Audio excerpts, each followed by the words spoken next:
Méthode: faire un schéma fléché.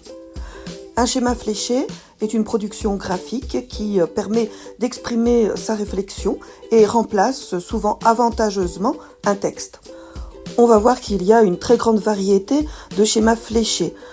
On peut avoir des schémas fléchés comme ici qui sont très simples avec une notion et deux notions secondaires qui sont simplement reliées par des flèches avec des couleurs qui donnent quelques indications visuelles. L'intérêt du schéma fléché est de mettre en relation les différents éléments les uns avec les autres. C'est tout l'intérêt des flèches.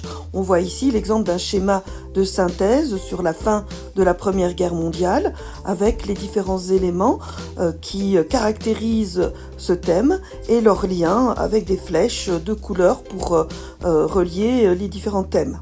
La signification des flèches, des liens peut être indiquée comme ici sur le schéma lui-même ou alors sur une légende à côté. Un autre schéma ici avec des flèches légendées. Ou les deux, ici on a à la fois des indications sur le schéma lui-même et dans une légende à côté. Il faut faire attention à rester clair toutefois. Ce schéma fléché par exemple a beau être sur un manuel de géographie, il est un peu limite en termes de lisibilité. Une autre façon de présenter les différentes parties d'un sujet en respectant un peu plus la disposition d'un schéma fléché classique. Ici, ce schéma de synthèse permet de reconstituer l'organisation du cours, donc d'une question problématisée. On a 4 parties. À l'intérieur, on a les idées principales et les flèches permettent de montrer les liens entre les différentes idées, les différents exemples. Quand on a comme ici un schéma fléché circulaire, ça veut dire qu'on peut commencer à peu près n'importe où à le lire. Ici, on a un type de schéma bien particulier dans les sciences politiques qui s'appelle un organigramme et qui traditionnellement met en avant le régime politique d'un pays, c'est-à-dire la façon dont le pays est gouverné.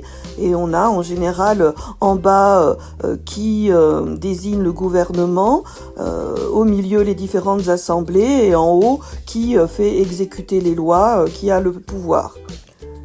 Ici, on a un schéma bilan qui présente comme caractéristique de mettre en avant en haut les causes, au milieu les faits, les principales découvertes et en bas les conséquences. C'est en plus souligné par les couleurs. Donc ça, c'est un type de schéma fléché très classique qui permet de mettre en avant les causes, les faits, les conséquences. Donc en exercice, on pourra vous demander de transformer un texte en schéma fléché. On pourra vous demander, comme ici, de compléter un schéma fléché à partir d'un dossier de documents.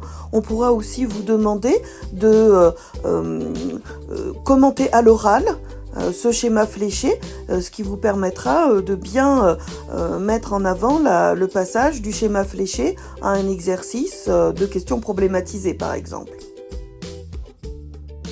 Et maintenant, à toi de jouer.